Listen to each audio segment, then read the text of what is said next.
Hello everyone, welcome or welcome back to my channel. If you're new here, I'm Emily. As you can tell by the title, in today's video I'm going to be talking through the 7 books that I read in February. I do one of these videos every single month like so many other people, and it is one of my favorite videos to film every month because I feel like I love watching videos like this because that's where I get the most recommendations from myself, and I love giving you guys recommendations. Now before I get into it, I just want to preface this by saying February was not a very successful reading month for me. 7 books was amazing. I'm glad that I ended up reading 7 books, but out of those books I feel like I didn't find any books that I really loved, and so it was definitely not very high quality books for me this month, unfortunately. It could also be because I was in a massive reading slump during February, so maybe take these opinions a little bit lighter than usual because I do definitely feel like I was rating a little bit harsher than I normally do. But with all of that being said, as usual, I'm going to go through the statistics first. I do this every single month and have for quite a while now. Again, one of my favorite parts of filming these videos. So as I said, I did read a total of 7 books during February. They are sitting right there. I also ended up having 2 DNFs in February, which I will talk about quite briefly because obviously I've DNF'd them for a reason. I DNF'd Consider Me by Becca Mack, which was one of the books on my February TBR, which is a little bit disappointing because it means I couldn't knock off another book from my TBR. I did try to listen to this one as an audiobook, and I remember someone a few months ago telling me that they didn't think that I would enjoy this because it is very spicy, and that's exactly why I DNF'd it, because I was like over 100 pages in and the main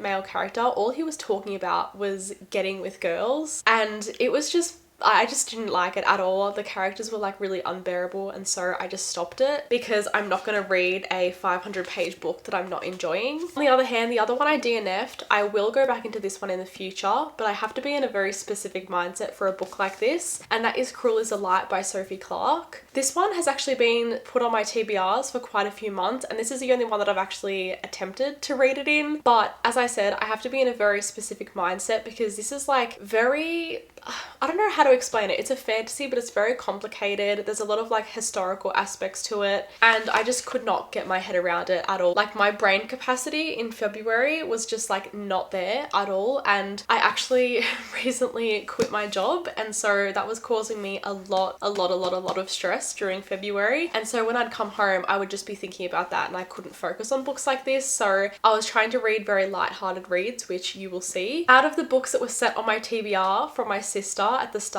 of February, I read a total of 2 out of the 5 books, and then these 2 were actually from the TBR as well, so I could have read like 4 of them, but obviously these were DNFs, which is a bit disappointing. I read a total of 2,442 pages, and my average rating was 3.32 stars. Now onto the genre breakdown. I read 2 romance books, 3 thriller books, and 2 fantasy books, so pretty much all even around there. I feel like I read the same amount of books from each genre. But now that I've gone through that, let's just get into the books in absolutely no particular order. Oh, okay, starting off with probably the book that was my least favorite during the month. In fact, it was my least favorite. I gave this book 2 stars. We have Garnet Flats by Devoney Perry. This is the 3rd book in the Eden series, and I was expecting to go into this and love it because I did love the first 2 books in this series. I don't even know why I hated this. I literally read it last week, but like I've got no recollection of it. Oh my god, that's right. So this is a second chance romance, which I don't think I've really ever read before. And I don't think that that was the problem. I think that I would enjoy that in another book. However, because this guy was so persistent and not taking no for an answer, like I just hated him so much. I despised his character. The whole reason why this couple broke up is because he went off to marry this girl's best friend, and then he came back expecting her to just forgive and forget. And I would like, no matter what the reason, I would not forgive that personally. So I just didn't like this at all. Like I, in fact, hated it. There's honestly not really anything positive I can say about this. Like the only positive is that I love getting like the cameos of the couples from the first 2 books, and like, you know, like the Eden's family, the people that we're going to get in like future books as well. And I do think that I will like the rest of the books in this series, but this one was just really disappointing. I feel like there's always one book in a romance series that I don't like. So hopefully it's just this one, and hopefully I do enjoy the rest of them. The next book I read was Crown of Midnight by Sarah J Maas. I did listen to this one as an audiobook. This is the 4th book in the third book, sorry, in the Throne of Glass series. I read The Assassin's Blade first, Throne of Glass, and then this one. I loved The Assassin's Blade. Throne of Glass for me was a little bit slow. I didn't like it as much as I expected, but this one like really made me kind of dive into the series more. This one made me like really want to continue the series, and I'm very very excited to do that in March. Hopefully I can read a couple more in this series in March, but really depends if my slump goes away. I just love Selena's character so much. I feel such a strong connection with her. I feel like she's literally me. Like, I feel like I'm reading about myself, but I can't really say much about this series without spoiling anything. All I can say is that it's a fantasy series following an assassin who is Selena. Next book I read was The Unmaking of June Farrow by Adrienne Young. This was one of the ones that was on my TBR. This one I kind of went into and predicted that it was going to be a 5-star read, and I've been predicting that for a while, but I've also been putting it off because I've been terrified that it wouldn't live up to the hype for me. As much as I liked it and I really wanted it to, I did give this 3.5 stars, so it's still a good rating. But this is following June Farrow. This is like, I wouldn't even say it's like a fantasy. I think it's like just like magical realism. I think that's what it's considered. So June Farrow's mother went missing like years ago, and then at the start of this book, her grandmother, who was raising her, also passed away. And so after her grandma passes away, she goes down this whole like rabbit hole of investigating her mother's disappearance and ends up finding out quite a lot of stuff. And at the same time of that, she's having all of these visions, and she has a vision of this red door, and that is like really important to the storyline. There's like a bit of a, I don't even know what to call it, like time travel aspect to this book as well. As I said, it's just like a very magical world, and I did really like that. But I think what made me not love this as much as I could have is that I purely just didn't connect with it as much as I kind of expected to. I didn't really connect with the storyline or the characters or anything about it, and so of course I kind of struggled through it a little bit. Again,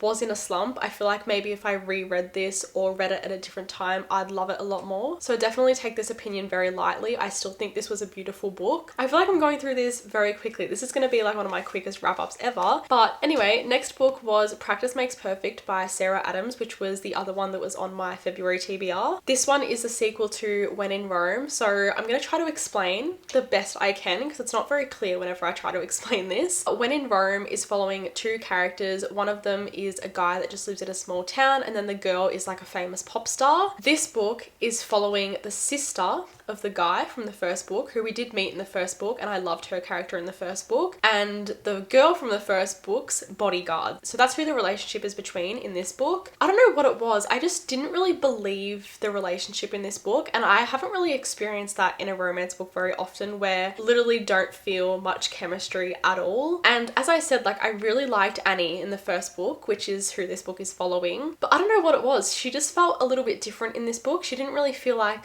herself and how she was acting in the first book. I don't really know how to explain it, but I just didn't connect to her as much as the first book, if that makes any sense. So I didn't really like her story as much. This is like the type of couple where I'm like, I think you were better off as friends, unfortunately. But I still did give this 3 stars. Like, it was still an okay read. It was still very easy and quick to get through because it is just like a cutesy little romance book. But I'm hoping that the third book that's just come out recently is better, because like, hopefully this series just goes back uphill. Next book I have is another one that was very disappointing, and that was The Lovely and the Lost by Jennifer Lynn Barnes. This one was like more of a mystery than a thriller, very much Jennifer Lynn Barnes vibes, honestly. It kind of reminded me of like A Good Girl's Guide to Murder, but nowhere near as good as that. Obviously, I did give this 3 stars, and that was like a 5-star series for me. This one is following Kira, who was found living alone in the wilderness when she was a lot younger, and so she's kind of living with her foster mum and foster brother, and her foster mum runs this like company that trains canines, like that find missing people and stuff like that. And so there's a lot of dogs in this book. There's a lot of dogs to keep track of, and I do love dogs in books. However,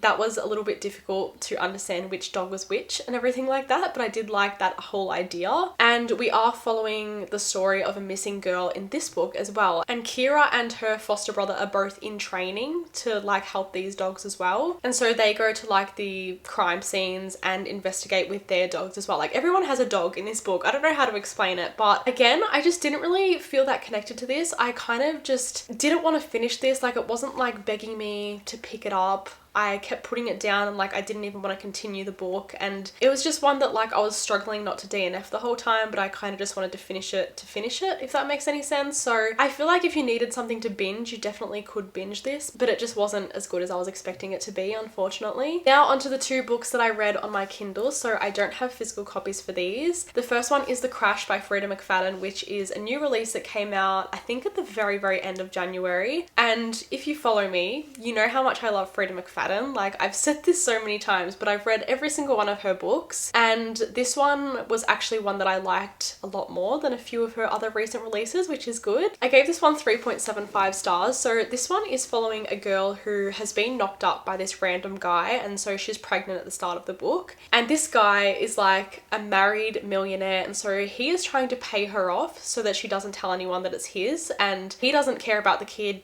He doesn't want any custody or anything. He literally just wants to pay her off so she doesn't come and like ruin his life or whatever. Anyway, fast forward, I don't want to give away too much information, but she ends up getting in a car crash, and this man ends up helping her and bringing her to his house where he lives with his wife, and they have like a room for her in the basement, and that's all I'm gonna say. She is like severely injured. It's in the middle of a massive snowstorm, and so they're telling her that they can't take her to a hospital. They're just treating her at this house. This book was absolutely insane. I love the way it ended. Like, I love a thriller that just comes together so perfectly, and I think that this was one that did that. And so I really liked this. I don't know why I gave it 3.75. Like, I could definitely bump that up to 4 stars easily, because yeah, this one was actually really, really good. And another thriller that I read, this was actually the most recent book I've read, and I still haven't read anything since finishing this one. That was The Drowning Woman by Robin Harding. I was scrolling on TikTok and I was like watching videos that were like good thriller recommendations on Kindle Unlimited, and I saw this one a few times, and so I was like, okay, I've got to try this one out. This one is about a homeless woman, and she one day sees this woman saying she's sorry and jumping into the ocean. She was like trying to unalive herself, and so this homeless woman goes to rescue her and kind of like asks her what's going on, tries to help her and change her life and everything. And at the same time, the woman that she saved is also trying to help her and help her with her homelessness and just kind of getting back on her feet and everything.